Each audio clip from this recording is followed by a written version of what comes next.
सबको पहली बात तो नमस्ते कहना चाहता हूँ। मेरा नाम प्रवीर बारोट है और मैं आज एक और सेशन लेके आया हूँ। हमारा चिंगारी एस्ट्रो लाइव का सेशन है ये, जहाँ पे हम बुलाते हैं आए देश से कुछ चुने हुए एस्ट्रोलॉजर्स, न्यूमरोलॉजिस्ट और टैरो कार्ड रीडर्स और अलग-अलग एस्पेक्ट्स के बारे में हम बात करते हैं, अलग-अलग पहलुओं के बारे में बात करते हैं। अगर आपकी कोई भी दुविधा है, अगर आप अपने फ्यूचर के बारे में, अपने प्रेज़ेंट के बारे में या अपनी ज़िंदगी की किसी सिचुएशन के बारे में जानना चाहते हैं, तो ये एस्ट्रोलॉजिस्ट जो है हमारे, वो आपकी ज़रूर मदद करेंगे।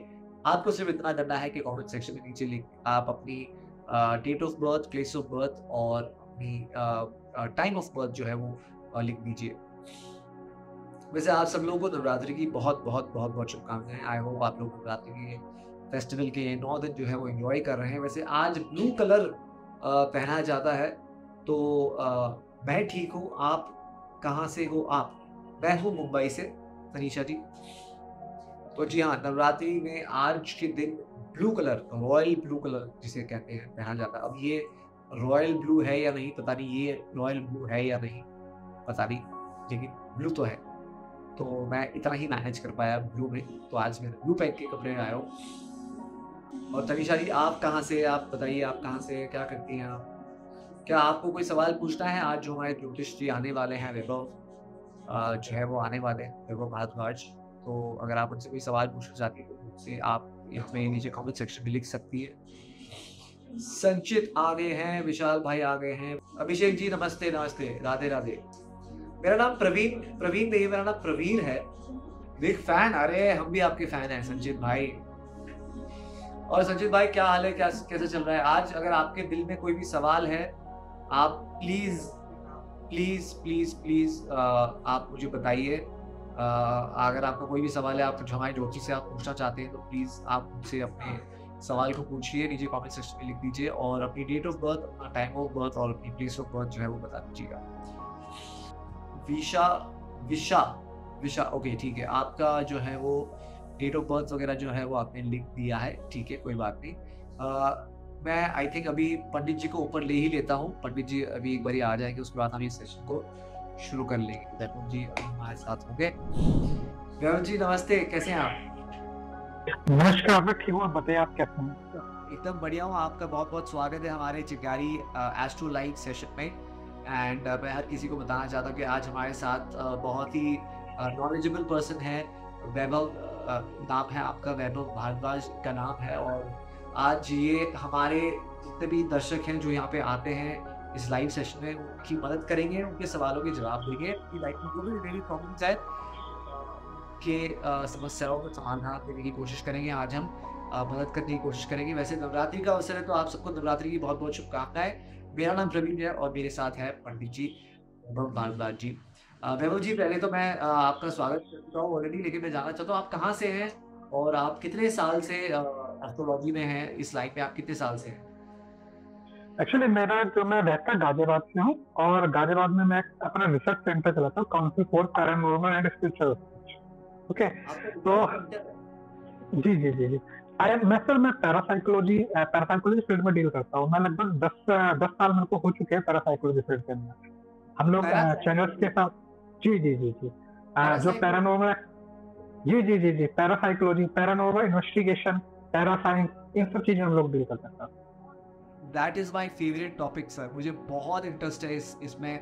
मैं बहुत सारे पॉडकास्ट वगैरह देखते रहता हूँ और मैं बचपन से देखते आ रहा हूँ बहुत सारी चीज़ें, बहुत सारी मूवीज़, बहुत सारी इंग्लिश डॉक्यूमेंट्रीज़ वगैरह। और आजकल तो इंडिया में भी इस विषय पर बहुत ही डीप जी कॉन्वर्सेशंस जी हो रही हैं, बहुत ज़्यादा रिसर्च हो रही है। तो इस बारे अभी में भी हम लेटेस्ट जी अभी लेटेस्ट में हमारा एक शो भी रिलीज हुआ है न्यूज 18 पे, पैरासाइकोलॉजी पैरानॉर्मल के ऊपर। अभी 2 प्रोग्राम चले थे। अभी एक लेटेस्ट कल आया था और एक उससे 3-4 दिन पहले आया था वेब स्टोरीज में।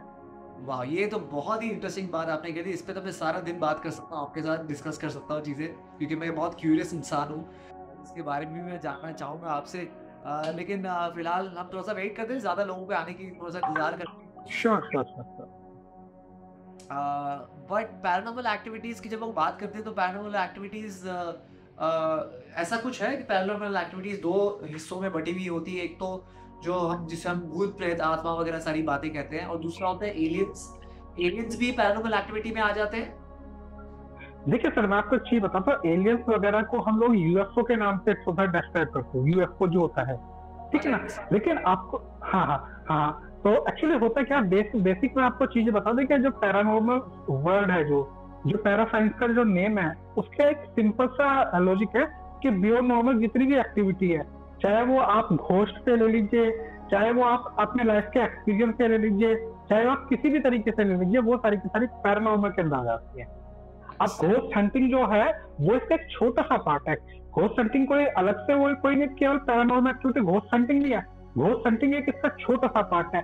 अब पैरासाइंस की अगर हम बात करें या पैरासाइकोलॉजी की हम बात करें, तो उसके अंदर काफी सारे हैं, जैसे आपने सुना होगा near death experience, out of body experience, ठीक है ना, टेलीपैथी, ये सारी की सारी चीजें, ये सब इसी साइंस के अंदर आती हैं। और ये साइंस है, और इसका एक हर चीज का एक लॉजिक होता है इसके अंदर, बिना लॉजिक के कोई भी चीज नहीं होती है, लॉजिक है हर चीज का। अगर कुछ भी चीज हो रही है, कोई भी प्रॉब्लम फेस कर रहे हैं, या कुछ भी चीजें हमारे साथ हो रही है, तो उसका एक लॉजिक जरूर होगा। जिस तरीके से बीमारी का एक लॉजिक होता है ना, कि आदमी को फीवर क्यों हुआ है, आदमी को प्रॉब्लम क्यों हुई है, तो उसी तरीके से इसका भी एक लॉजिक होता है कि प्रॉब्लम हुई कैसे है। जी, जी, जी। जी, thank you so much for that information. And जी हाँ, बहुत सारे लोग अभी हमारे जुड़ चुके हैं, तो अभी हम हमारे इस एस्ट्रोलॉजी के सेशन को शुरू करते हैं। तो भाइयों और बहनों, लेडीज एंड जेंटलमैन, मेरा नाम प्रवीर बारोट है और मैं हूँ एक होस्ट जो कि चिंगारी के एस्ट्रो लाइव सेशन को होस्ट करता हूँ। और आज हमारे साथ जो पधारे हैं गाजियाबाद से वैभव भारद्वाज जी, जो कि एक ज्योतिष है और दूसरी चीज़ें भी करते हैं, जिसके बारे में भी हम लोग विस्तार में बाद में बात करेंगे। लेकिन फिलहाल नवरात्रि से शुरुआत करते हैं, क्योंकि नवरात्रि का फेस्टिवल चल रहा है। मैं आज ऐसे ही थोड़ा सा गूगल कर रहा था बहुत सारी चीज़ें, जहाँ पे मुझे पता चला है कि नवरात्रि के टाइम में ऐसी बहुत सारी चीज़ें हैं जो कि नहीं करनी चाहिए। तो मैं 2-3 चीज़ें आपको पूछ लेता हूँ कि जो ऑब्वियस चीज़ें हैं वो जो लोगों को पता ही है, जैसे कि नॉनवेज नहीं खा सकते हैं, गार्लिक नहीं खा सकते खाने में, फिर 2-3 चीज़ें जो मुझे, अल्कोहल नहीं ले सकते हैं, लेकिन 2-3 चीज़ें जो मुझे थोड़ी-सी अजीब-सी लगी और उसका रीज़न मुझे नहीं पता वो क्यों होता है। जैसे कि cutting of hair and nails, यानी कि आप अपने बाल और नाखून नहीं काट सकते नवरात्रि के दिनों में, तो वो क्यों होता है? देखिए एक्चुअली क्या होता है ना सर, ये एक प्रथा बनाई गई है, ये चीजें पहले से चीजें चली आ रही हैं, ठीक है। अगर मान लीजिए जैसे बाल वगैरह है हमारे, या हमारी शेविंग की वो चीज है, क्या होता है, ये प्रथा पहले से हमारी चीजें चलन में आप चली जा रही हैं कि ये प्रथा है, वो प्रथा है, और क्या है, हम उस चीज को प्रॉपर फॉलो करते आ रहे हैं, ठीक है। कहीं ना कहीं ये चीजें एक लॉजिक से जो जुड़ा हुआ है, वो पहले के टाइम पे जितने भी लोग थे, उन्होंने किसी न किसी चीज से, लॉजिक से इन चीजों को जोड़ा हुआ था, ठीक है। और जब लॉजिक से चीजें जुड़ी चली आ रही है, तो एक प्राचीन काल की ये प्रथा हमारी चली आ रही है कि जैसे हम लोग बोलते हैं कि गणपतवार वाले दिन हम लोग कपड़े नहीं धो सकते हैं, या सिर पे साबुन नहीं लगा सकते हैं, इस तरह की चीजें होती हैं। तो क्या है, ये प्रथा पहले से चीजें चली आ रही है, और हम उस चीज को प्रॉपर फॉलो करते आ रहे हैं, ठीक है।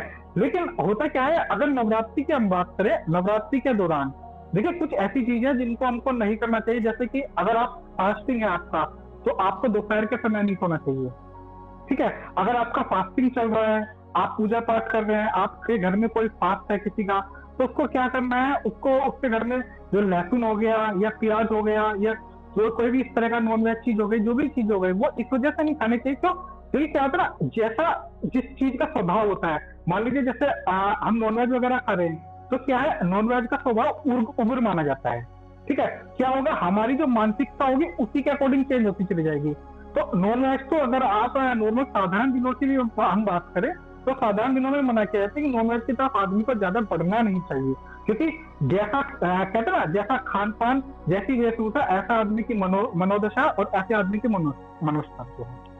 अच्छा, अच्छा, अच्छा। तो ये तो आपने नॉनवेज के बारे में, तो मैं जानता हूँ कि नॉनवेज तो वैसे भी हमारे उसमें कहते हैं कि एग्रेसिव हो जाते हैं हम लोग नॉनवेज खा के, और गुस्से वाले हो जाते हैं, और नेगेटिविटी थोड़ी सी आ जाती है, ऐसे सब लोग बोलते हैं। लेकिन नॉनवेज और अल्कोहल के लिए भी मना करते हैं। अल्कोहल तो वैसे भी ज़्यादातर हमारे हिंदू धर्म के खिलाफ ही है, अल्कोहल और टबैको के, तंबाकू वगैरह जो भी चीज़ें। लेकिन ये cutting of hair and nails का मुझे समझ में नहीं आता। एक और बहुत ही इंटरेस्टिंग चीज़ मुझे पता चली है कि खाना वेस्ट नहीं करना चाहिए नवरात्रि के दिनों में। देखिए खाना तो आप कभी भी वेस्ट ना करें, क्योंकि देखिए अगर मान लीजिए हम खाना हमको उतना लेना चाहिए कि जितना हम खा सके। अगर खाना हम वेस्ट करेंगे, देखिए सीधी सी बात है, अगर वो खाना जो हम वेस्ट कर रहे हैं वो अगर हम किसी को दे दें या किसी को खिला दे, या फिर हम जितना हमारा वो जितनी हमारी स्थिति होती है कि हमको लगता है कि हम इतना खा पाएंगे उतनी चीज हम सामान ले लें, तो जो दूसरा पर्सन है कहीं ना कहीं उसकी जरूरत पूरी हो जाएगी उसको लेके। और अगर हम मान लीजिए खाना हमने क्या किया, हमने खाना छोड़ दिया, अब वो क्या होगा, वो बाहर बाहर फेंका जाएगा, उसकी वैल्यू घट जाएगी। जी जी जी, चलो ठीक है, हम ऐसे और और भी दो तीन पॉइंट्स हैं जिसके बारे में हम बात करेंगे, लेकिन फिलहाल अभी हमारे जितने भी व्यूअर्स, हमारे जितने भी दर्शक आए हैं, हम अभी उनके सवाल लेना जो है वो शुरू कर देते हैं। तो गाइज जितने भी सारे लोग यहाँ पे हैं, आप लोग अपना सवाल पूछिए कि आपको क्या जानना है, और उसके बाद आप अपनी date of birth, place of birth और टाइम ऑफ बर्थ जो है वो आप नीचे लिख दीजिए, और हम फिर उसके बारे में बात करेंगे पंडित जी के साथ। तो थोड़ा सा वेट कर लेते हैं, लोगों को मैं बता वापस रिपीट करते रहूँगा मैं। वैसे मैं हर किसी को ये भी कहना चाहता हूँ कि हमारा एक इंस्टा हैंडल भी बना हुआ है इंस्टाग्राम पे, उसको भी जाके फॉलो करिए, ताकि आप लोगों को पता चलेगा कि कौन से दिन कौन से पंडित जी आ रहे हैं, कौन से एक्सपर्ट आ रहे हैं, एंड आपको सारी बातें मालूम पड़ जाएगी। तो प्लीज़ हमें इंस्टाग्राम पे भी फॉलो करें, और हम लोग ये जो हमारी कॉन्वर्सेशन है इसको हम लोग यूट्यूब पे भी डालने वाले हैं। तो हमारा एक यूट्यूब चैनल भी बन रहा है, तो सारी इन्फॉर्मेशन जो है, ये पूरा का पूरा वीडियो आप यूट्यूब पे भी देख सकते हैं। तो हमारे लिए हम हर जगह हैं, और चिंगारी ऐप पर तो है ही, क्योंकि चिंगारी ऐप तो अपना ही है, और वो सारी चीज़ें हम कर रहे हैं। तो गाइज प्लीज़ अपनी सवाल पूछिए, जो भी आपके मन में डाउट्स हैं, जो भी आप मूवी के बारे में जानना चाहते हैं, प्लीज़ नीचे कमेंट सेक्शन में लिख दीजिए अपने सवाल, और हम जो है वो पंडित जी को पूछेंगे। और डेट ऑफ बर्थ आपको बतानी पड़ेगी, अपनी डेट ऑफ बर्थ और प्लेस ऑफ बर्थ और टाइम ऑफ बर्थ। तो चलो पंडित जी, मैं आपको क्योंकि अभी लोग शायद थोड़ा सा संकोच कर लेते हैं, तो मैं अपने शो में यही करता हूँ कि सबसे पहले मैं अपना सवाल पूछ लेता हूँ। जी ठीक है, पूछिए सर। मैं अपना सवाल पूछ लेता हूँ, अपनी डेट ऑफ बर्थ बता देता हूँ। तो मैं क्या जानना चाहता हूँ, ओके, क्या जानना चाहिए, अगले 6 महीने में मेरी सेहत कैसी रहेगी, अगर ये मुझे जानना है आपसे। मेरा डेट ऑफ बर्थ है 5 अगस्त 1981, और मेरा प्लेस ऑफ बर्थ है दिल्ली, और मेरा टाइम ऑफ बर्थ है 5 अगस्त, मेरा टाइम ऑफ बर्थ है 5:05 शाम को। अच्छा, आप मुझे एक चीज बताइए, मैं कुछ आपसे पूछना चाहता हूँ। आप हाँ, ईस्ट किसको मानते हैं? आप अपने ईस्ट देवता किसको मानते हैं? जो कौन से ईस्ट होते हैं ना, ईस्ट देव किसको मानते हैं? अपना ईस्ट देव।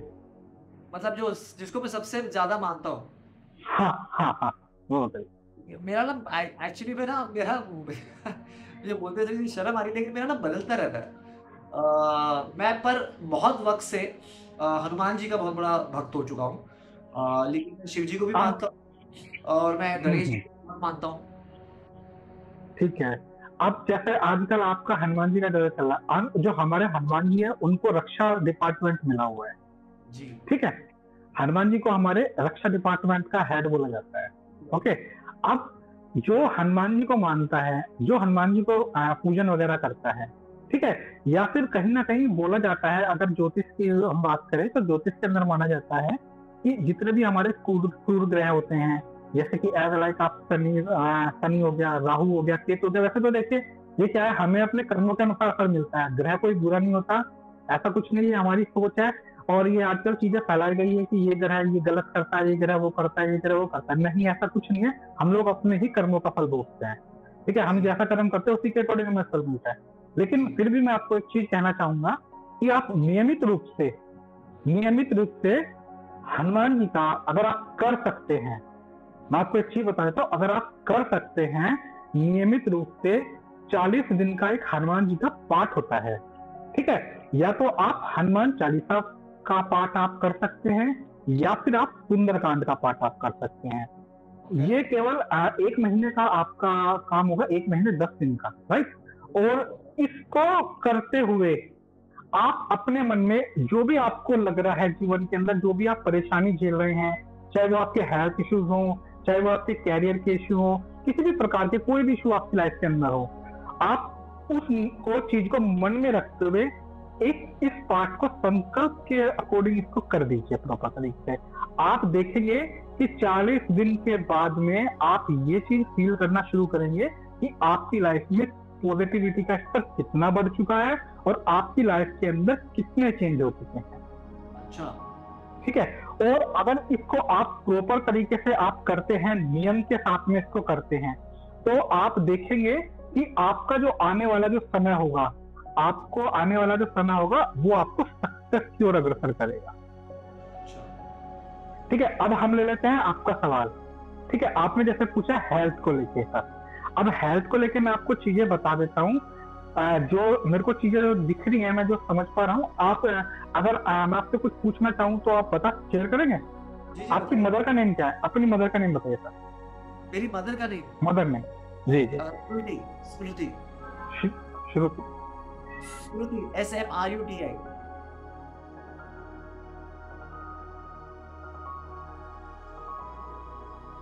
अभी मेरे को एक चीज आप मेरे को बताएंगे कि अभी मतलब पिछला जो आपका कुछ ये 20 से 25 दिन का जो पीरियड है, वो थोड़ा हेल्थ इश्यूज लेके आया क्या? कुछ 20 से 25 दिन पहले का कुछ टाइमिंग आपका? मेरा मेरा हेल्थ इशू मतलब था। हाँ, इम्यूनिटी सिस्टम टाइप का उस तरह की चीज आपकी? नहीं, मेरा मेरा रूटीन तो पिछले महीने से इनफैक्ट बेटर रहा है एक्चुअली। मैं ठीक ठाक रहा हूँ वैसे तो। देखिए, आप एक काम कीजिएगा, छोटा सा मैं आपको एक चीज बता देता हूँ। एक तो सूर्य को जल देना नियमित रूप से स्टार्ट कर दीजिए। अच्छा। ठीक है, सूर्य को जल देना नियमित रूप से स्टार्ट कर दीजिए। पानी के अंदर थोड़ा सा दाल सिंदूर डाल सकते हैं या फिर कुछ भी आप डाल सकते हैं। ठीक है, और दूसरी चीज, आप एक काम कीजिए, अगर आपको आपके कुल देवी या कुल देवता के बारे में थोड़ी सी पता हो कि हमारे कुल देवी कौन है या हमारे कुल देवता कौन है, उससे लेकर अगर आप चीजें उनके नाम से 5 अगरबत्ती भी लगा देंगे अपने घर में, तो आप देखेंगे कि आपका आने वाला टाइम बहुत ही सुंदर है, हेल्थ को लेके, वेल्थ को लेके और काम को लेके। पंडित जी थैंक यू सो मच मेरे बारे में इतना बताने के लिए। और जी हाँ, हनुमान चालीसा एक ऐसी चीज़ है जो मुझे लगता है कि यार मेरे को तो पर्सनली बहुत मदद किया है हनुमान चालीसा ने। पहले एक वक्त था जब मुझे बुरे सपने आते थे बहुत सारे, बहुत सालों पहले की बात मैं बता रहा हूँ आपसे, 8-10 साल पहले की बात करूँ, मुझे बड़े ही बुरे सपने आते थे। तो मैंने हनुमान चालीसा पढ़ना शुरू कर दिया रात को, और जब भी मुझे मौका मिलता था मैं हनुमान चालीसा पढ़ता था, तो मुझे उससे काफ़ी फ़र्क दिखने लग गया और उसके बाद मुझे बुरे सपने आने जो है वो बंद हो गए। तो जी हाँ, ताकत तो है, और ये मैं फर्स्ट हैंड एक्सपीरियंस खुद भी बोल सकता हूँ। और जब कभी भी मुझे ऐसा लगता है कि मेरा बड़ा दिन आ रहा है कोई, या मुझे ऐसा लग रहा है कोई कि आज आज पता है कि आज थोड़ा स्ट्रगल है ज़िंदगी में, तो उस दिन मैं सुबह हनुमान चालीसा ज़रूर पढ़ के निकलता हूँ। नहीं, हनुमान चालीसा का जो आप असर देखेंगे ना, वो निश्चित रूप से मिलता है। ठीक है, हनुमान चालीसा एक ऐसा वो है कि आप बड़े से बड़े संकट में हो, आप किसी भी तरह की कोई भी परेशानी हो, बीमारी हो, या किसी भी तरह की कोई भी चीज हो आपकी लाइफ के अंदर, कर्ज से रिलेटेड प्रॉब्लम्स आपकी लाइफ के अंदर हो, ठीक है, या फिर उसके अलावा आपको ये लग रहा है, अगर कोई व्यक्ति या डिफेंस के लिए तैयारी करना चाहता है, डिफेंस में जाना चाहता है, उसके लिए, ऐसे लोगों के लिए ना हनुमान चालीसा एक वरदान है। अगर वो नियमित रूप से उन चीजों को करते हैं तो उनको जरूर लाइफ में असर देखने को मिलेगा, उनको जरूर सक्सेस मिलेगी, उनको जरूर तरक्की मिलेगी। जी जी, बहुत बहुत बहुत बहुत धन्यवाद ये शेयर करने के लिए। और मैं एक बार वापस हमारे दर्शकों को कहना चाहता हूँ कि अगर आपके कोई सवाल है जो कि आप पूछना चाहते हैं, तो प्लीज़ नीचे कमेंट सेक्शन में अपने सवाल पूछिए। और पंडित जी जो है, जैसे कि अभी इन्होंने मुझे इतनी अच्छी एडवाइस दी है हनुमान चालीसा पढ़ने की, और मेरी हेल्थ के बारे में इन्होंने बताया, मेरी फ्यूचर के करियर के बारे में बताइए, तो बहुत सारी ऐसी चीज़ें जो कि आप जान सकते हैं। तो गाइस, इससे बेहतर मौका आपको नहीं मिलेगा। और एक और बात मैं आप लोगों को याद दिलाना चाहता हूँ कि इस सेशन में अगर आपको ऐसा लग रहा है कि हमको ज़्यादा डिटेल में नहीं जाना है, और आपको ऐसा लग रहा है कि नहीं यार, मैं ऐसे प्लेटफॉर्म पे बहुत सारे लोगों के सामने अपनी पर्सनल डिटेल शेयर नहीं करना चाहता, तो आप लोग वन ऑन वन कॉलिंग का भी फीचर जो है वो हमारे चिंगारी ऐप पर है, जिसको आप इस्तेमाल कर सकते हैं। तो बहुत सारे ऑप्शन है गाइस, तो आप प्लीज़ इस ऐप का जो है वो भरपूर जो है वो आप इसका यूज़ करिए। ओके पंडित जी, मोदी जी का मोदी जी आएंगे या राहुल गांधी जी? मोदी जी आएंगे सरकार, मोदी जी आएंगे, चिंता मत कर। पॉलिटिक्स को हम इसमें नहीं कॉल करेंगे। देखिए, अगर जीवन में मैं आपको चीज बताता हूँ, अगर आपको जीवन में किसी तरह की कोई भी आप समस्या फेस कर रहे हो, ठीक है, तो इस प्लेटफॉर्म के माध्यम से हम आपको तमाम ऐसे उपाय, तमाम ऐसी रेमेडी आपको बताएंगे, लेकिन करनी आप लोगों को पड़ेगी।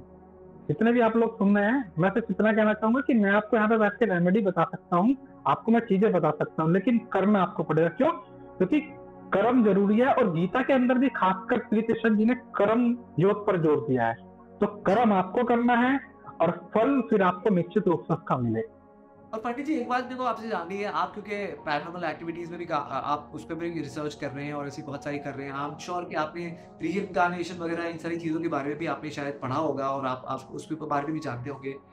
तो मैं ये मानता हूँ पर्सनली, जितना मैंने पढ़ा है या जितना मैंने एक्सप्लोर किया है, मुझे और जितना मैंने पर्सनली एक्सपीरियंस भी किया, मुझे ऐसा लगता है कि हमारे जो भी अभी जो मेरे साथ हो रहा है ना, अच्छा या बुरा, वो मेरे इसी जन्म के कर्मों का रिजल्ट है।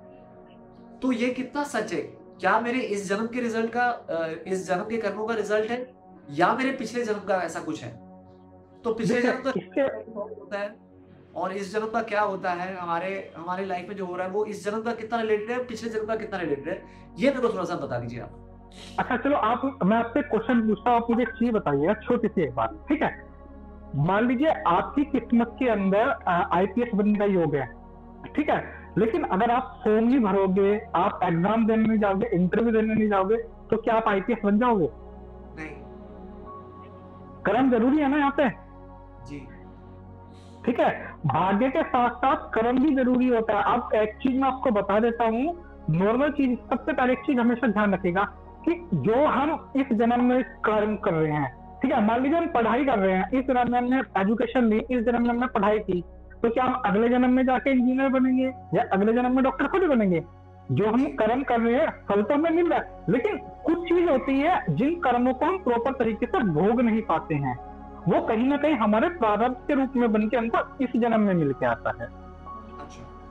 कुछ ऐसे कर्म होते हैं जिनका हम पूरे, देखो सबसे बड़ी चीज क्या है, इस जीवन, हमारा जो शरीर है, हमारी जो आत्मा है, वो उसको अपने कर्म भोगने ही भोगने हैं, और इस कर्म बंधन में भगवान भी किसी तरह का कोई भी इंटरफेयर नहीं करता है, ठीक है? खासकर आपने एक चीज देखी होगी, कृष्ण और सुदामा जी का आपने सुना होगा। कृष्ण जी के कितने बड़े भक्त, कृष्ण और सुदामा जी के बारे में आपने सुना होगा? जी जी जी। ठीक है, कृष्ण जी के कितने बड़े भक्त थे सुदामा, ठीक है ना? लेकिन उन्होंने क्या काम किया था, उन्होंने भी उनके इतना पूजा पाठ करने के बाद उनको मदद जरूर की हर तरीके से, लेकिन उन्होंने भी उनके कर्म में किसी प्रकार का कोई भी इंटरफेयर नहीं किया, क्योंकि वो जो भोग रहे थे वो अपने कर्मों का ही फल भोग रहे थे, और जब उनके अच्छे कर्मों का फल जब तक नहीं आया, तब तक वो बुरे कर्म का फल भोग रहे थे। कृष्ण जी ने मदद करने की कोशिश भी की, एक बार मदद करने की कोशिश भी की, लेकिन वो क्या था, वो उसको प्रॉपर तरीके से फल भी नहीं मिल पाया। इसके पीछे एक स्टोरी है, आप अगर चाहो तो आप देख सकते हो, श्री कृष्ण और सुदामा मिलन जो प्रोग्राम है उसके अंदर आप देख सकते हो। कृष्ण जी ने मदद करने की कोशिश भी की थी, परंतु वो उसके भाग्य में नहीं, तो उसको चीजें नहीं मिली। देखिए, हमारे जीवन के अंदर कर्म का भी इतना इंपॉर्टेंट रोल है और हमारे भाग्य का भी उतना इंपॉर्टेंट रोल है। अब हम केवल भाग्य के भरोसे नहीं बैठ सकते, क्योंकि कर्म हमें जरूरी है, कर्म प्रधान है, तो जब तक कर्म नहीं करेंगे तो फल कैसे मिल जाएगा हमको? तो भाग्य के बैठ खाल भरोगे बैठना बहुत गलत है। तो पंडित जी मैं इस बात से थोड़ा सा क्यूरियस हूँ, मतलब मुझे मतलब कहते हैं ना कि कभी कभार जैसे कि मैंने देखा है कि कभी कभार हस्बैंड वाइफ है या गर्लफ्रेंड बॉयफ्रेंड या कभी तुम्हारा बॉस हो या कोई भी ऐसी चीजें होती है, हमारी जिंदगी में कुछ लोग आते हैं जिसको देख के ऐसा लगता है कि यार इससे मेरी इतनी दुश्मनी क्यों है, इससे मेरी क्यों नहीं बन रही है। तो नहीं, हमको कभी कभार कहते हैं यार इसके साथ ना मेरा पिछले जन्म का कुछ तो बच्चा उसी का कैरी फॉरवर्ड होता है, ये मैं आपसे पूछना चाह रहा हूँ। पिछले जन्म का ये हमारे क्या कैरी फॉरवर्ड होता है, क्या उसका भुगतना पड़ता है पिछले जन्म का हमको इस जन्म में भी? एक्चुअली मैंने जब हम पास्ट लाइफ रिग्रेशन कर रहे थे, पूर्व जन्म के जो पूर्व जन्म की कितना पद्धति होती है, पास्ट लाइफ रिग्रेशन का नाम आपने सुना होगा, तो उसके अंदर हमने एक इसी तरह का केस हमने पढ़ा था जब हम इसकी स्टडी कर रहे थे। तो कोई लेडी थी, उन लेडी की तबीयत बहुत ज्यादा क्या हो रहा था, उनकी तबीयत खराब थी बहुत ज्यादा, ठीक है। उन्होंने डॉक्टरी चेकअप सारा कुछ करा लिया, सब कुछ करा लिया, लेकिन जब उनको प्रॉपर तरीके से रिलीफ नहीं हुआ तो किसी थेरेपिस्ट के पास हो गए। अब थेरेपिस्ट के पास में जब गए तो उनका जो पेन था वो कहीं ना कहीं उनके पूर्व जन्म के साथ में था। तो चीजें होती हैं, ये चीजें होती हैं। और इसी तरह का एक क्वेरी मैं आपको और चीज बताता हूँ। जब एक केस और स्टडी किया गया था तो उस केस के अंदर एक सास और बहू के बीच में दुश्मनी थी प्रॉपर तरीके से। बहू बहुत अच्छा कर रही थी, सब कुछ कर रही थी, लेकिन सास को वो अच्छी नहीं लगती थी। जब ऐसी चीज में उनकी थेरेपी की गई तो ये चीज पता लगी कि पिछले जन्म में जो सास थी वो बहू थी और जो बहू थी वो सास थी, और उस तरह की चीजें उनकी लाइफ में आई। बाप रे बाप। तो उस तरह की चीजें हो सकती हैं जीवन के अंदर। बाप रे बाप, ये बहुत ही इंटरेस्टिंग सब्जेक्ट है एक्चुअली। और मैं थोड़ा सा अभी क्योंकि लोग शायद थोड़ा सा संकोच कर रहे हैं, और ये मैं पंडित जी बता रहे हो गलत करना होगा, पर कुछ पंडित जी हैं वो कहते हैं इतने सारे पूजा करें। जी बिल्कुल, बहुत ही सही बात, बहुत ही सही बात बोलिए सुबीर। पंडित जी जो है, मुझे आपके बारे में वैभव जी ये बात बहुत अच्छी लगी कि आप प्रैक्टिकल बातें नहीं बोल रहे हैं। आप धर्म पे हमारे जो अच्छी चीजें हैं उसको आप पकड़ रहे हो। आप कहते हैं ना, अंधभक्ति नहीं आप बता रहे हैं, जो कि मुझे बहुत अच्छी लगी आपकी बात। आपने इस जगह पे जो करना तो पड़ेगा ना यार, काम ही नहीं करोगे तो थोड़ी ना कुछ मिलने वाला है यार, है ना? एक्चुअली सर हम साइंस के स्टूडेंट हैं, तो हम साइंस को फॉलो करते हैं। हम किसी भी चीज में लॉजिक ढूंढते हैं, हम किसी भी चीज को करने से पहले उसमें लॉजिक निकाल देखते हैं कि क्या उसमें वास्तव में चीज है। हम उसमें नहीं कि जो पहले से प्रथा चली आ रही है उसी प्रथा को करते हैं, नहीं। हम काम करते हैं, हम काम जब करते हैं जब हमें पूरा कॉन्फिडेंस हो और पूरा हम उस चीज को समझ जाए। देखिए बिना कर्म के तो कुछ नहीं है, बिना कर्म के कुछ नहीं है संसार के अंदर। जी बिल्कुल बिल्कुल, बहुत ही अच्छी बात आपने कही। अच्छा, थोड़ा सा पैरानॉर्मल एक्टिविटीज के बारे में बात करते हैं, क्योंकि मेरे लिए वो बहुत ही इंटरेस्टिंग सब्जेक्ट है।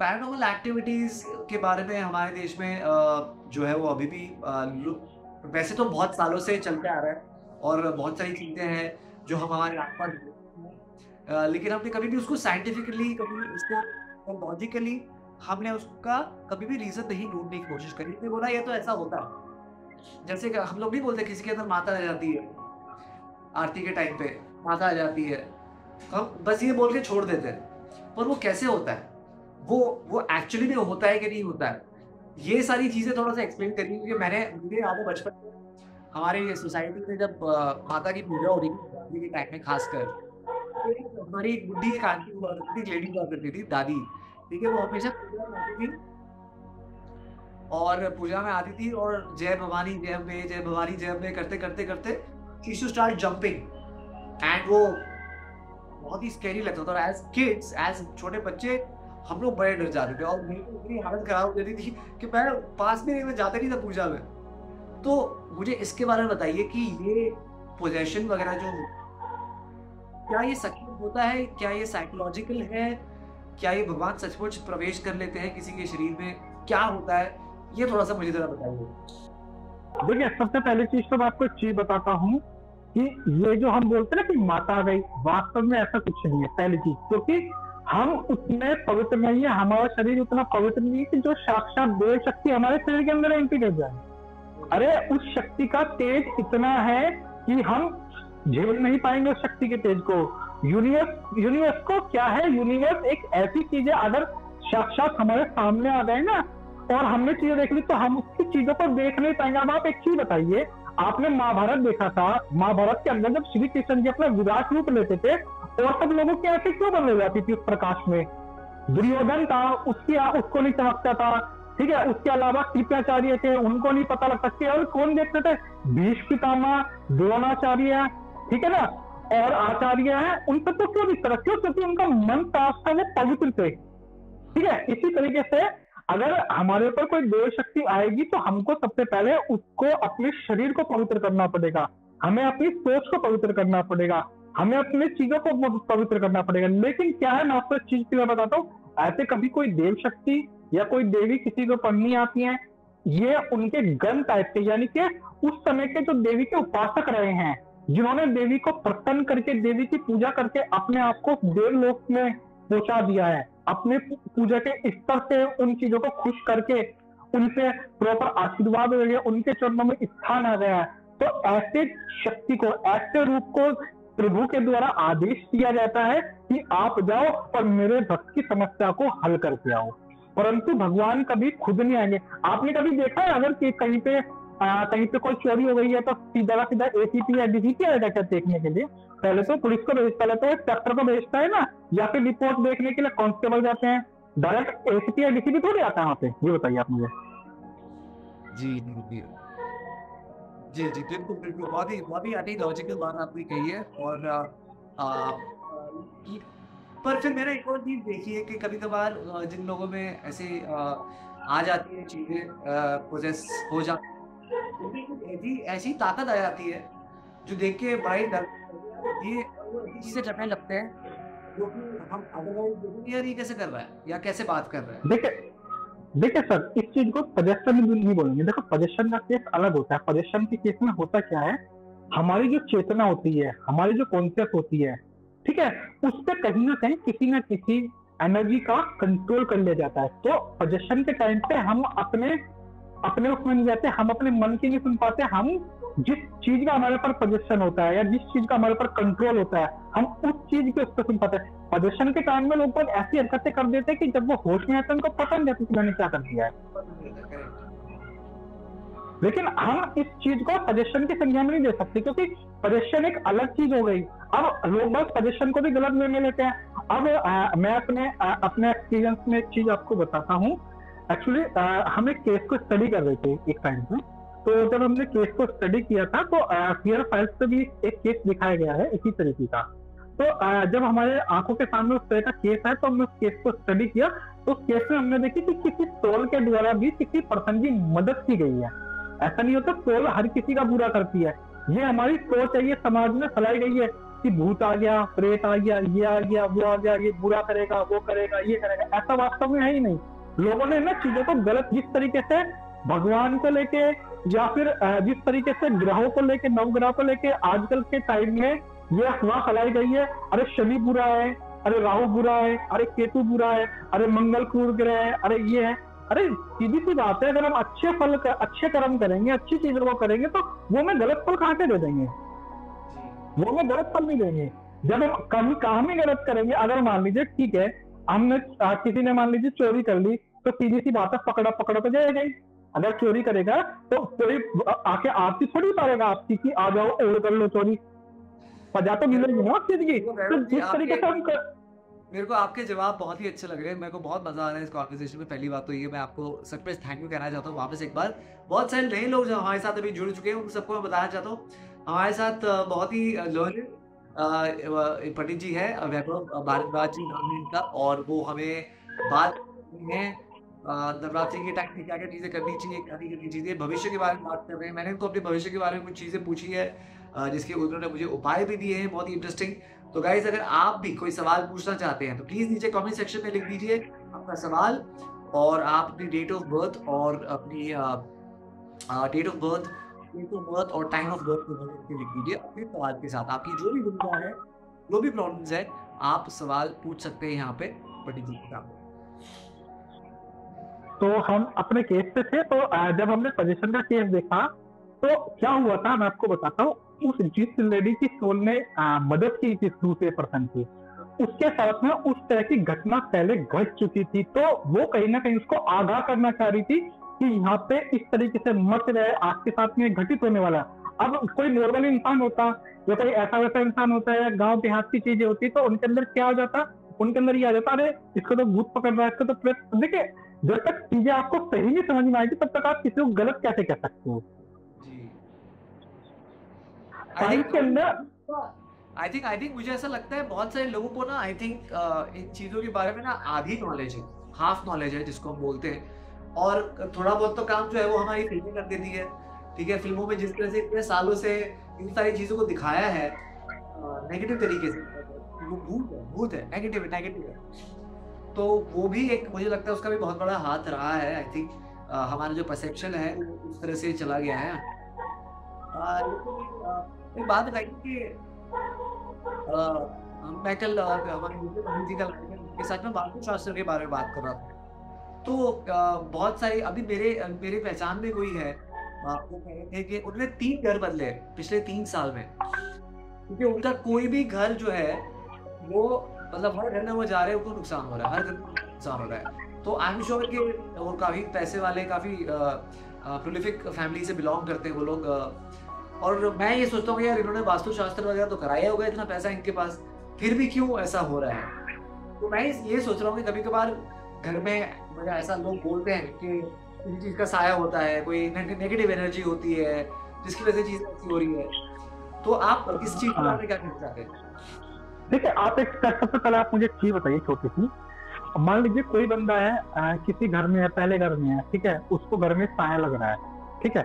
अब उस घर में उसको साया लग रहा है, उसने घर चेंज किया, अब उस घर में भी वो साया आ गया, उसने फिर एक घर चेंज किया, उस घर में भी साया आ गया। तो इसका मतलब वो जो जगह, जिस जगह पे रहता था, वो वहां पे उस जगह की कोई प्रॉब्लम नहीं है, उस जगह पे कोई प्रॉब्लम नहीं। क्यों? क्योंकि वो चीज आपके साथ में आ रही है, जहां जहां आप जा रहे हो वो चीजें आपके साथ में आ रही है। तो सबसे पहले आपको अपना ट्रीटमेंट कराना। ठीक है, मैं आपको एक चीज बताता हूँ, हमारे जीवन में जितनी भी समस्या होती है या जितनी भी हमारे साथ में चीजें होती है, उसके जिम्मेदार हम स्वयं होते हैं। क्यों? क्योंकि आज के टाइम में क्या है, हमारे पास में हमारी जो संस्कृति है, हमारी जो सभ्यता है, उसके काम को लेके करने का टाइम नहीं है किसी के पास भी। क्योंकि हमारी जो भारतीय संस्कृति है वो क्या है, हमारी भारतीय संस्कृति के अंदर योग शास्त्र है, दर्शन शास्त्र है, धर्म शास्त्र है, सारा कुछ है। ठीक है, अब क्या है, आजकल के टाइम में क्या है, लोगों के पास में सुबह को उठने का टाइम नहीं है कि वो सुबह को उठ के थोड़ा सा या तो सूर्य की प्रकाश में बैठ जाए या फिर ठंडी ठंडी हवा को ले ले, अपने जीवन को थोड़ा ठीक कर ले। क्यों? अब क्या है, अब उठेगा, लोग उठे 9 बजे, नहाए धोए, ठीक है, नाश्ता किया, नाश्ता करने के बाद में पहुंचे ऑफिस। अब ऑफिस जाते जाते अब रास्ते में पता नहीं कितना धुआं उड़ रहा है, कितना ग्राम धुआं अपने अंदर खींच ले गया, वो प्रॉब्लम का कारण नहीं बनेगा क्या? ठीक है, उसके साथ साथ हम माइंड को रिलैक्स नहीं कर रहे हैं, रात को आए, रात को खाने का कोई टाइमिंग नहीं है, फिर वो बैठ के सो गए, वो हमको प्रॉब्लम नहीं देगी क्या? उसके साथ साथ हमारे माइंड में इतना स्ट्रेस है। अब जब माइंड में स्ट्रेस होगा और जब वो स्ट्रेस का लेवल बढ़ता जाएगा तो माइंड के अंदर कहीं ना कोई केमिकल लोचा हो जाएगा, और केमिकल लोचा हुआ तो कहीं ना कहीं हेलोनेशन, फुलाना, ढिमकाना, ये चीज वो चीज प्रॉब्लम आनी शुरू हो जाएगी। उसको भी भूत प्रेत दिखने लगेंगे। अब भूत प्रेत दिखने लगेंगे, किसी बाबा के पास भागा, अरे तुम्हारे ऊपर तो ये है, तुम्हारे ऊपर तो वो किया करे, उसने उससे पैसे ले लिए। अब उसको पैसे लेने के बाद भी कोई रिलीफ नहीं हुआ, बदनाम कौन हो गया? बदनाम हो गई हमारी संस्कृति, हमारी सभ्यता। तो ये चीजें आदमी कोई सोचता ही नहीं इन चीजों को लेके। अरे उठो, सबसे पहले थोड़ा सा समय अपने शरीर को दो। जितना आप अपने शरीर को समय दोगे ना, उतना आपके लिए बेटर होगा। और मैं एक चीज दावे के साथ बोल सकता हूँ, अगर कोई व्यक्ति सुबह को उठ के ध्यान की तरफ थोड़ा सा अपने मन को अट्रैक्ट कर ले, ध्यान करना स्टार्ट कर ले, तो थोड़ा सा, मात्र मैं ये कहता हूँ, मात्र मुझे 10 मिनट बोलता हूँ, 10 मिनट ईश्वर के नाम से दे दे, मात्र 10 मिनट, उससे ज्यादा नहीं बोलूंगा। ठीक है, 10 मिनट दे दे और फिर अपनी लाइफ के अंदर चेंजिंग लेके आए, देखो कितना चेंज आता है लाइफ के अंदर। बिल्कुल बिल्कुल बिल्कुल बिल्कुल, ये भी इस बात में तो मैं बिलीव करता हूँ। अच्छा, नितिन जी यहाँ पे हमारे आए हैं जिन्होंने अपना नाम दिया है, उनका नाम है उदय, किसी और के बारे में शायद जानना चाहते हैं। उदय नाम के शख्स है, 25 जुलाई 2022 रात के 2 पर जन्म हुआ है। नितिन जी, आप प्लेस ऑफ बर्थ बता सकते हैं प्लीज?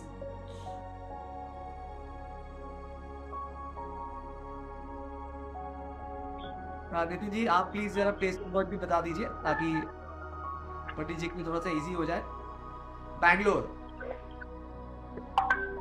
क्वेश्चन पूछिए, आपका क्वेश्चन क्या है नितिन जी, बताइए। उदय जी, आपका क्वेश्चन बताइए। नितिन जी, आपका क्वेश्चन क्या है? आप एग्जैक्टली देखिए, जो भी पर्सन है ना, अपना क्वेश्चन देखिए डिटेल, मैं आपको एक चीज बताता हूँ, ये आप अपना क्वेश्चन, जो भी आप अपना क्वेश्चन डायरेक्ट पूछ सकते हैं। ठीक है, अगर आपके पास में डिटेल नहीं हो, डेट ऑफ बर्थ भी बता सकते हैं आप, अपनी मदर का नेम भी बता सकते हैं, या प्लेस ऑफ बर्थ भी बता सकते हैं, उससे आपको चीजें बता दी जाएंगी। लेकिन आप प्लीज क्वेश्चन जरूर लिखिए अपना, क्योंकि जो क्वेश्चन आप पूछेंगे ना, उसी के अकॉर्डिंग आपको आंसर देगा। बिल्कुल बिल्कुल बिल्कुल। प्रेजेंट लाइफ के बारे में, प्रेजेंट लाइफ थोड़ा सा स्पेसिफिक आप बताएंगे? प्रेजेंट लाइफ एक बहुत ही जेनरिक बात होगी, थोड़ा सा और डिटेल में अगर आप क्वेश्चन पूछेंगे तो प्रेजेंट लाइफ में क्या चल रहा है, क्या आप ये जानना चाहते हैं कि प्रेजेंट लाइफ में क्या नहीं चल रहा है?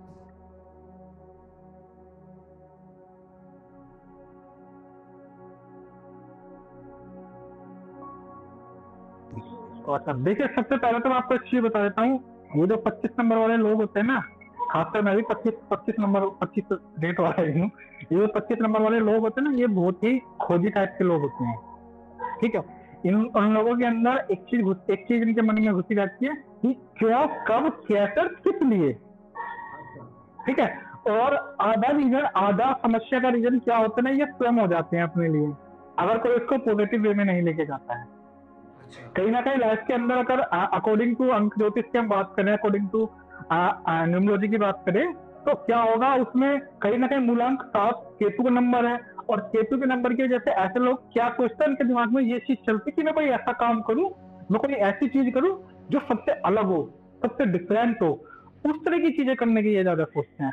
और कहीं ना कहीं इसकी वजह से बहुत से टाइम क्या होता है, ये अपनी लाइफ के अंदर सफल नहीं हो पाते प्रॉपर तरीके से, और इनके माइंड में एक नेगेटिविटी घर कर जाती है, जिसकी वजह से इनकी जो आने वाले जो टाइम है वो प्रॉब्लम में आने लगता है। तो ऐसे जातकों की ना सबसे अच्छा तरीका क्या है, ऐसे जातकों को अपनी लाइफ को बेटर करने के लिए, चाहे वो प्रेजेंट लाइफ हो चाहे वो फ्यूचर लाइफ हो, इसको बेटर करने के लिए सबसे पहली चीज क्या है, ऐसे जातकों को मेडिटेशन का सहारा लेना चाहिए।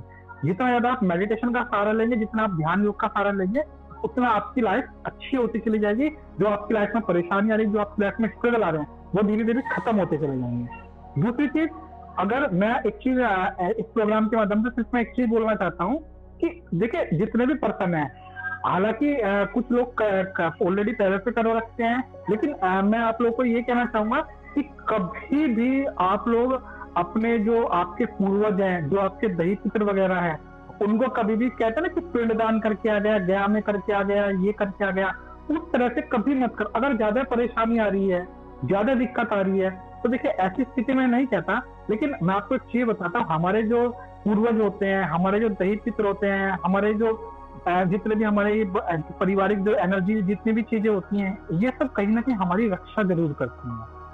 तो कोशिश करें कि अमावस्या पे उनके नाम से थोड़ा सा भोजन निकाल के किसी ब्राह्मण को खिला दें, किसी गाय को खिला दें, या फिर आप कोशिश करें कि उनको तो खिलाने के साथ साथ किसी गरीब को भी खाना दे दें उस दिन, अमावस्या वाले दिन। ऐसे करने से आपका दान कर्म पुण्य हो जाएगा। उसके साथ साथ एक भाग कौवे को खिला दे। इससे क्या होगा, आपकी चीजें भी स्ट्रोंग हो जाएगी, आपका दान पुण्य भी हो जाएगा, और आपके मन को शांति मिल जाएगी, और आपके जो पूर्वज है, जो आपके पितर है, वो भी तृप्त हो जाएंगे। अगर आप इन चीजों को करते रहोगे तो आपके लिए बेटर चीजें और अपॉर्चुनिटी खुलती रहेगी। देखिए, आपको मैं चीज बता देता हूँ, अगर आप फ्यूचर के बारे में जानना चाहते हैं, तो फ्यूचर को लेकर सिर्फ मैं आपको एक चीज कहना चाहूंगा कि अपने मन को है ना, दो स्वभाव मत होने दो, ये भी कर लूं वो भी कर लूं। अगर अपने मन को दो स्वभाव में रखोगे तो लाइफ के अंदर आप प्रोग्रेस नहीं कर पाओगे। ठीक है, अपने मन को शांत करके एक चीज पे फोकस करके करोगे तो निश्चित रूप से आपको सफलता मिल जाएगी। जी बिल्कुल बिल्कुल, perfect, that is amazing advice जो पंडित जी ने अभी बताई है। एक और हमारी दर्शक है यहाँ पे, इनका नाम है पायल विश्वकर्मा, नेम है इनका Neetu Vishwakarma, date of birth है 15 जुलाई 1995, 7 PM, मैरिड वुमेन, मेरी लाइफ आगे कैसी जाएगी? प्लेस ऑफ बर्थ भी बता दीजिए प्लीज, प्लेस ऑफ बर्थ भी बता दीजिए। अच्छा, मैरिड लाइफ के बारे में आप कंफर्म कर रहे हैं? अच्छा चलो, एक उपाय लिखो अच्छा सा, आपको मैरिज लाइफ को बहुत अच्छा बनाने के लिए एक सुंदर सा उपाय मैं आपको बताता हूँ। ये कोई भी कर सकता है, ऐसा नहीं कि खासकर इनके लिए, कोई भी कर सकता है। अगर कोई अपने जीवन में पति पत्नी के बीच में तनाव की स्थिति बन रही है, या पति पत्नी के बीच में विवाद हो रहे हैं, कुछ भी चीज हो रही है, तो ऐसे लोगों को उत्तर प्रदेश में कौन सा शहर, उत्तर प्रदेश में कौन सा शहर पायल जी? अच्छा, नाउ इन मुंबई, ओके। पर आपका बर्थ प्लेस उत्तर प्रदेश में कहाँ पे हुआ था? गोरखपुर, गोरखपुर, ठीक है।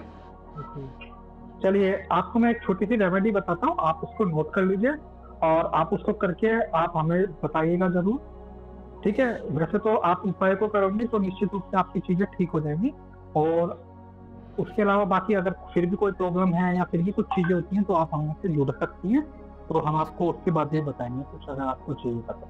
आपको एक काम करना है, अपने घर के पास में कोई भी शिव मंदिर आप देख रहे हैं, ठीक है, शिव मंदिर आप देख लें, आपको क्या करना है, आपको केवल और केवल सोमवार को, प्रत्येक सोमवार को आपको मंदिर में जाना है, और भोलेनाथ के ऊपर पीले फूल अर्पित करना शुरू कर दीजिए, और नमः शिवाय का आप जाप करते रहें। आप देखेंगे कि कुछ समय बाद आप देखेंगे कि आपकी जो मैरिज लाइफ है वो, और उसकी जो संबंध है आप लोगों के, वो और प्रगाढ़ होते चले जाएंगे, आपकी चीजें और अच्छी होती चली जाएंगी, और अगर कोई भी छोटी मोटी परेशानी हो, कुछ भी चीज अगर फेस हो, आने वाली हो, या कुछ भी चीज हो, वो सारी की सारी खत्म हो जाए। केवल और केवल सोमवार का उपाय है। प्रत्येक एक वीक में आपको केवल सोमवार को जाना है और पीले फूल आपको चढ़ाने हैं और एक जाप करना है नमः शिवाय का, आपको वहां पर बैठ के जाप करना है रुद्राक्ष वाला, बस। उसके अलावा आपको और कुछ करने की जरूरत नहीं। ठीक है, तो मैं एक बार वापस रिवाइज कर लेता हूँ, रिपीट कर लेता हूँ जो पंडित जी ने भी बताया। अगर आपने सुना हो या नहीं सुना हो या ध्यान ना दिया हो, तो आपको पीले फूल चढ़ाने हैं, आपने ये कहा, राइट? राइट, पीले फूल, जी जी, कनेर के फूल जाते हैं, कनेर के फूल जाते हैं। आपको सोमवार को पीले फूल आपको चढ़ाने हैं, एंड और ओम नमः शिवाय का जाप आपको करना है, ओम नमः शिवाय आपको बोलना है। ये तो बहुत ही सिंपल रेमेडी है यार, मुझे लगता है कि ये तो हर कोई कर सकता है, हर किसी को करना भी चाहिए। हमारी रेमेडी सर आपको ऐसी मिलेगी, आप घर में बैठे बैठे इजीली कर लो, आपको कोई खर्चा करने की जरूरत नहीं, आपको कुछ करने की जरूरत नहीं। अच्छा, एक बात मुझे बताइए पंडित जी, एक ये मेरा खुद का सवाल है कि दूध चढ़ाने में और जल चढ़ाने में क्या फर्क है? देखिए सर, एक चीज मैं आपको बताता हूँ, जो ये दूध वगैरह है ना, ये हमारे पंचद्रव्य के अंदर आता है, ठीक है? पंचद्रव्य के अंदर आता है, पंचद्रव्य जो होते हैं ना हमारे, पंचद्रव्य के अंदर आता है हमारा दूध जो होता है, ठीक है? अब क्या है, अब जैसे आप भोलेनाथ पे दूध चढ़ा रहे हैं, जल चढ़ा रहे हैं, तो हर चीज का एक अपना अलग लॉजिक होता है। अब क्या है, कुछ लोग क्या बोलते हैं, आपको दूध से अभिषेक करते हैं, कुछ लोग शहद से अभिषेक करते हैं, कुछ लोग जल से अभिषेक करते हैं, कुछ लोग उसके क्या बोलते हैं, गन्ने के जूस से अभिषेक करते हैं। तो अलग, हाँ, तो अलग अलग अभिषेक की अलग अलग चीजें होती है कि अलग अलग प्रॉब्लम्स के अंदर हमको अलग अलग तरीके से अभिषेक करना होता है भोलेनाथ का। अच्छा, तो सबके अलग अलग बेनिफिट से आप ये कह रहे हैं, ठीक है? जी जी जी जी, सबके अलग अलग बेनिफिट है। पर्सनली मतलब मैं देखो यार, मैं उस किस्म का धार्मिक हूँ कि जो मैं पूरी तरह से भी धार्मिक नहीं हूँ और पूरी तरह से आस्तिक भी नहीं हूँ। मैं कुछ चीज़ें फॉलो करता हूँ जो मुझे ठीक लगती है, लेकिन कुछ चीज़ें मुझे नहीं समझ में आती वो मैं नहीं करता। जैसे मुझे ऐसा लगता है कि दूध मतलब विदाउट ऑफेंडिंग एनीवन, मुझे ऐसा दूध मैं नहीं पसंद करता हूँ। मैं सोचता हूँ चलो पानी चढ़ा देते हैं। मैं आपको एक चीज बताइए, पहले आप बताइए फिर मैं बताऊंगा आपको। तो मैं दूध को प्रिफर नहीं करता हूँ क्योंकि मुझे वैसे वो दूध जाते हुए वेस्ट होते हुए थोड़ा सा ऐसा फील होता है कि यार क्यों ऐसा हो रहा है, तो मैं सिर्फ पानी चढ़ा देता हूँ कि चलो ठीक है, पानी तो कहीं भी यूज हो जाएगा वैसे। देखिए, अब मैं आपको एक चीज बताता हूँ, हमेशा अपने मन की सुननी चाहिए, ठीक है? अगर आपकी आत्मा किसी चीज को आपको गवाही नहीं दे रही ना, अगर आप उस काम को करोगे तो आपकी आत्मा आपको ही कोसने लग जाएगी, ठीक है? तो क्या होगा, जब हमारी आत्मा हमें कोसने लग जाएगी तो उल्टा क्या होगा, हमारे ऊपर नेगेटिविटी आने लग जाएगी और हम उल्टा परेशान हो जाएंगे, ठीक है? हमेशा कर्म वो करो जिसका मन गवाही दे। और एक्चुअली मैं आपको एक चीज बताता हूँ, इस दुनिया में जितने भी लोग हैं, हर व्यक्ति यूनिवर्स के साथ में कनेक्टेड है। कोई पर्सन ऐसा नहीं है जो यूनिवर्स के साथ में कनेक्टेड नहीं है, बस हमारी सोच का फर्क है और हमारी उन चीजों को महसूस करने का फर्क है। कोई आपको एक चीज मैं बहुत बता देता हूँ कि अगर आप चाहते हैं, आप स्वयं अपने प्रेजेंट, फ्यूचर और जो आपका पास्ट तो जा चुका है, प्रेजेंट को और फ्यूचर को आप खुद से सुधार सकते हैं केवल योग साधना के बल पे। क्योंकि होता क्या है, हमारा जो माइंड होता है वो एक तरह की चिप है। जैसे आप ब्लूटूथ वगैरह होती है ना, या ब्लूटूथ वगैरह होती है, ब्लूटूथ से म्यूजिक आता है आजकल, उसमें पेन ड्राइव आपने लगाई और गाने का चलाने शुरू कर दिए। इसी तरीके से हमारा जो मन है वो एक चिप है। अब क्या है, यूनिवर्स एक लैंग्वेज में बात करता है, फ्रीक्वेंसी की भाषा में यूनिवर्स बात करता है। अब मैं एक क्वेश्चन पूछना चाहूंगा अपने व्यूअर्स में कि मुझे एक चीज बताइए कि अगर मान लीजिए आपको बोला जाए कि आप एक हफ्ते किसी चाइनीज के साथ रहने लग जाए, आपको ऑफिस का ही बंदा है वो और चाइनीज के साथ रहो, तो आप कैसे सर्वाइव करोगे उसके साथ में? या तो आप क्या है, या तो आप कोई संकेत की भाषा में कि भाई जब मैं ये करूं तो मुझे पानी लेके आना, जब मैं ये बोलूं तो मुझे खाना का वो करना, तो कहीं ना कहीं उस तरीके से चीजों को वो करेंगे।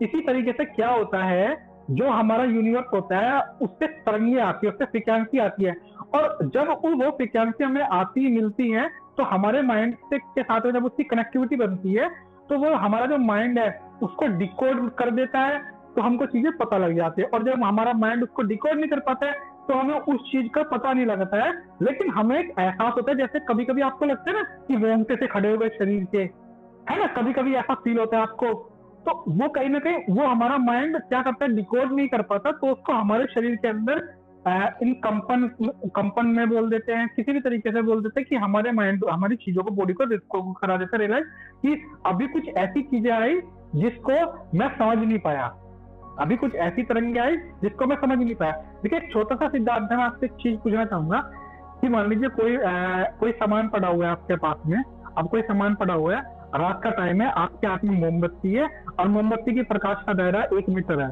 और कोई सामान पड़ा हुआ है 2 मीटर के दायरे में, तो आपको चीजें दिख जाएगी 2 मीटर के दायरे में? नहीं दिखेगी, क्योंकि आपके प्रकाश का दायरा लिमिट तक है और वो प्रकाश के दायरे से बाहर है। उसी तरीके से जब तक हमारी जो चिप रूपी जो हमारा मन है, जो हमारा एक गैजेट रूपी मन है, जब तक हम इसके अस्तित्व को नहीं बढ़ाएंगे, जब तक हम इस चीजों को नहीं बढ़ाएंगे ध्यान योग के सहारे से, तो तब तक हमको उस फ्रीक्वेंसी का पता ही नहीं लगेगा, और जब हमें पता ही नहीं लगेगा तो हमारे साथ में इस तरह की चीजें होती रहेगी। लेकिन अगर एक आम आदमी भी ध्यान योग का सहारा ले तो निश्चित रूप से वो अपने प्रेजेंट को और अपने फ्यूचर को परफेक्ट मोड की तरफ लेके जा सकता है। पंडित जी, मेरा एक लास्ट सवाल है, अभी हमारा टाइम खत्म होने वाला है, लेकिन एक लास्ट सवाल है मेरा यूनिवर्स को लेके। आजकल एक बहुत नया एक चला हुआ है सालों से, पावर ऑफ मैनिफेस्टेशन, कि अगर हम किसी चीज को, जो शाहरुख खान ने डायलॉग मारा था ओम शांति ओम में, कि अगर हम किसी चीज को सच्चे दिल से चाहे तो पूरी कायनात उसे मिलाने की साजिश करती है। तो इस बात को मैं तो बिलीव करता हूँ, यूनिवर्स को और मैनिफेस्टेशन को मैं काफी बिलीव करता हूँ। आपका इस बारे में क्या है? क्या ऐसी कोई टेक्निक है जिससे हम मैनिफेस्टेशन अच्छी तरह से कर सकते हैं? पहली बात तो क्या आप इस चीज को बिलीव करते हैं? जी बिल्कुल बिल्कुल। देखिए मैं आपको एक चीज बताता हूँ, हमारे माइंड मुझे आपसे जानना है, और मैं ये YouTube पे क्योंकि जाने वाला है, तो ये बहुत ही इंटरेस्टिंग सवाल है जो कि बहुत सारे लोगों को फायदा देगा। तो मैनिफेस्टेशन जो लोग जानते हैं उनके लिए है। मैं आपसे जानना चाहता हूँ पंडित जी कि मैनिफेस्टेशन करने का सबसे बेहतरीन तरीका क्या है? इफेक्टिव मैनिफेस्टेशन कैसे कोई कर सकता है? ठीक है, मैं आपको एक चीज बताता हूँ, हर आदमी का एक अपना अलग अलग तरीका होता है काम करने का। ठीक है, हर आदमी का एक अपना अलग अलग तरीका काम करने का होता है। सबसे पहली चीज है, हमको अपने काम पे विश्वास होना चाहिए। मान लीजिए मैं ही हूँ, अगर मैं किसी को, मान लीजिए मैं एक डॉक्टर हूँ, मैंने किसी को मेडिसिन दे दी, ठीक है, अब मैंने किसी को मेडिसिन दी, अब मुझे अपनी मेडिसिन पे बिलीव नहीं है, ठीक है, और जो सामने मेरे पास में जो वो है पेशेंट है, उसको भी मेरी मेडिसिन पे बिलीव है, तो वो कभी उसको रिलैक्स नहीं देगी। क्योंकि हर प्रॉब्लम का समाधान काउंसलिंग, जब हम किसी क्लाइंट के साथ में मिलते हैं, जब हम उसकी काउंसलिंग करते हैं, 50% समस्या का समाधान उसी टाइम पे हो जाता है। तो सबसे पहले हमें अपने माइंड में ट्रस्ट करने की जरूरत है, हमें अपने मन में विश्वास का भाव लेके आना चाहिए। ठीक है, हमने अगर कोई कर्म कर दिया ना और हमें विश्वास है, तो कहीं ना कहीं वो हमें रिजल्ट देगा, क्योंकि यूनिवर्स लॉ ऑफ अट्रैक्शन के रूल पे फॉलो करता है। यूनिवर्स लॉ ऑफ अट्रैक्शन के रूल को फॉलो करता है। अगर हम पॉजिटिव सोचते हैं तो हमारे आसपास का एरिया पॉजिटिव हो जाता है, और अगर हम नकारात्मक या नेगेटिव सोचते हैं तो हमारे आसपास का एरिया नेगेटिव हो जाता है। इसलिए बोला जाता है कि कभी भी हमको नकारात्मक नहीं होना चाहिए, और हमारी ये नकारात्मक सोच, हमारी ये द्वेष भावना, हमारी ये जलन, हमारी ये ईर्ष्या, ये हमको नकारात्मक करती है। इसीलिए हमारे जीवन में परेशानी और बढ़ जाती है। अगर आप सकारात्मक रूप से सोच के सकारात्मक काम को करते रहोगे तो निश्चित रूप से जीवन में आपको कभी भी कोई परेशानी नहीं झेलनी पड़ेगी। बिल्कुल बिल्कुल, बहुत बहुत शुक्रिया इस इन्फॉर्मेशन को शेयर करने के लिए। जी हाँ बिल्कुल, मैं भी इस बात को बहुत मानता हूँ और बहुत मैनिफेस्टेशन में बिलीव करता हूँ। मैं भी बहुत मैनिफेस्ट करता हूँ चीज़ें, मेरा बहुत फायदा भी हुआ है। कभी कभार मैनिफेस्ट करता हूँ, कभी कभार फायदा नहीं भी होता है, तो थोड़ा सा दुख होता है कि यार मैंने तो इतना अच्छा मैनिफेस्ट किया था, इतना अच्छा सोचा था। देखिए सर, मैं आपको एक चीज बताता हूँ, एक छोटा सा मैं आपको, देखिए होता क्या है हमारा, जो एक छोटा सा लॉजिक आपको होता है ना, मान लीजिए क्या है, हमने कुछ चीज चाहिए मेडिटेशन में या मैनिफेस्टर की हमने कुछ चीज चाहिए। अब क्या है, हम उस चीज के लेवल पे नहीं है, हम उस चीज के लायक नहीं है, तो वो हमें चीज कैसे मिल जाएगी? एक बात बताइए, किसी को बुखार हो गया है, ठीक है, किसी को हमें देना है 250 mg की गोली और हम उसको 500 mg की गोली दे देंगे, तो जाहिर सी बात है उसको परेशान कर देंगे। तो ईश्वर ने जिसको जितना दिया है वो उसकी देख के दिया है कि वो कितना झेल सकता है, वो कितना समझ सकता है, वो कितना वो कर सकता है। आपने एक चीज देखी होगी, कोई व्यक्ति ज्यादा दुखी है, कोई व्यक्ति कम दुखी है, लेकिन भोगते सभी हैं, सब अपने कर्मों को भोगते हैं, जी। ठीक है ना? तो ईश्वर क्या है? ईश्वर हमेशा सभी के साथ रहता है। ऐसा नहीं कि ईश्वर केवल एस्ट्रोलॉजरों के साथ में या बाबाओं के साथ में, ईश्वर सबके साथ में है। वो एक एनर्जी के रूप में है और वो हर जगह है। उसको अगर मन में ढूंढोगे ना तो आपको ईश्वर हर जगह मिल जाएगा। जी, बिल्कुल, बिल्कुल, बिल्कुल। थैंक यू सो मच पंडित जी इस बात को हमारे साथ शेयर करने के लिए और आपने हमने बहुत सारे टॉपिक्स पे आज बात करी। हमने एनर्जीज़ के बारे में बात करी, हमने यूनिवर्स के बारे में बात करी, हमने पैरानॉर्मल एक्टिविटीज़ के बारे में बात करी, हमने पोज़ेशन के बारे में बात करी, हमने वास्तु के बारे में बात करी, हमने भविष्य के बारे में, हमने शिव जी के बारे में बात करी, हमने हनुमान जी के बारे में बात करी। आई थिंक ऐसा कौन-सा टॉपिक बचा है जिसके बारे में बात नहीं करी है। लेकिन जैसे कि आपने बताया कि ये एक बहुत ही वास्ट टॉपिक है और बहुत सारी चीज़ें हैं, बहुत डिटेल है, तो ये एक छोटा-सा session I don't think so enough रहेगा और इसलिए मेरी एक गुज़ारिश है पंडित जी आपके पास जब भी टाइम हो, आप प्लीज़ ज़रूर पधारिएगा और हम और बात करेंगे, डिटेल में बात करेंगे और मज़ेदार इन्फॉर्मेशन करेंगे। तो क्या होगा पैरानॉर्मल एक्टिविटीज़ के बारे में एंड हम उसके बारे में और डिटेल में बात करेंगे और जितनी भी आज आपने एडवाइसेस दी हैं, जो बातें बताई हैं लोगों को, मुझे जो बातें बताई हैं उसके लिए बहुत-बहुत धन्यवाद एंड हम आपको ज़रूर मिलेंगे और जितने भी सारे लोग यहाँ पे गाइस पंडित जी को प्लीज़ फ़ॉलो करिए। पंडित जी का नाम है वैभव भारद्वाज एंड ये गाज़ियाबाद से अगर आप one on one calling feature use करके आप इनसे जो है अपने सारे सवाल पूछ सकते हैं बेझिझक होके, प्रिवेसी के साथ वन ऑन वन कॉलिंग पे आइए और वैभव भारद्वाज के साथ आप अपने सवाल पूछ सकते हैं, अपना सेशन आप उनके साथ ले सकते हैं। थैंक यू सो मच पंडित जी, बहुत जल्द मुलाकात होगी। Have a great day. Thank you so much. Thank you.